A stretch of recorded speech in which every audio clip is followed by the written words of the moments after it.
Hi, I'm Heather Esthai. Let's talk about writing. Actually today, let's talk about storytelling, because telling a good story is a powerful way to get your message across. It's memorable, it's relatable, people really hang on to it. But not all of us are good storytellers. So I'm going to give you just a couple of little tips. There's a lot to storytelling and I can't do it all in a couple of minutes, but a couple of tips. First, tension. Mark Twain said, "The cat sat on a mat is not a story. The cat sat on another cat's mat, now you got a story." So you want some tension in your story. You don't want a story about a client who is doing just fine and then you said something to her and she's doing better. No good. The story about somebody who is nowhere and who is really suffering and agonizing over a decision, and you said something that inspired them to step into their dream, that's a story. So let me give you another tip about a story, and I call this the driving model, the staying focused on where you're going.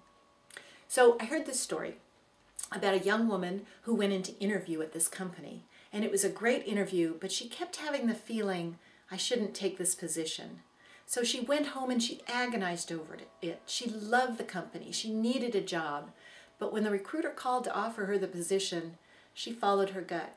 And she said, "I love your company. I'd love to work for you, but this isn't the position for me."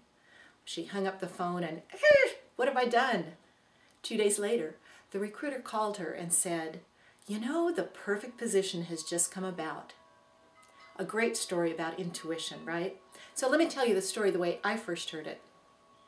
So there was this young woman, and she went to college for 3 years, but she didn't really complete it. She wasn't really sure what she wanted to do, and she was living with her boyfriend. I think they were in San Francisco. No, maybe they were in San Jose. Yep, they were in San Jose. And she hadn't worked for a while, so she was looking for jobs, you know, applying like we all apply and doing things. So she finally got this interview at this company that makes, oh, I don't know, I think they make widgets and they send them to China or some. Have I lost you already? Yeah. What's the point? In telling the story that way, it's like you're taking all these turns off the road. She went to college, but she didn't finish college. Oh, is this a story about college? She has a boyfriend and she lives with, oh, is it a story about relationships? San Jose, San Francisco makes widgets, China. We don't know what the story's about. So though you can add colorful detail to make a story interesting, make sure you stay on the road. I hope that helps. This is just a tiny bit of what we teach about storytelling in the course Drew and I are putting together. And we hope you'll join us, because storytelling can be really powerful for your book. But whether you join us or not, we wish you great success in your writing and your storytelling. And remember, the cat sat on the other cat's mat is a much better story. Thanks for listening.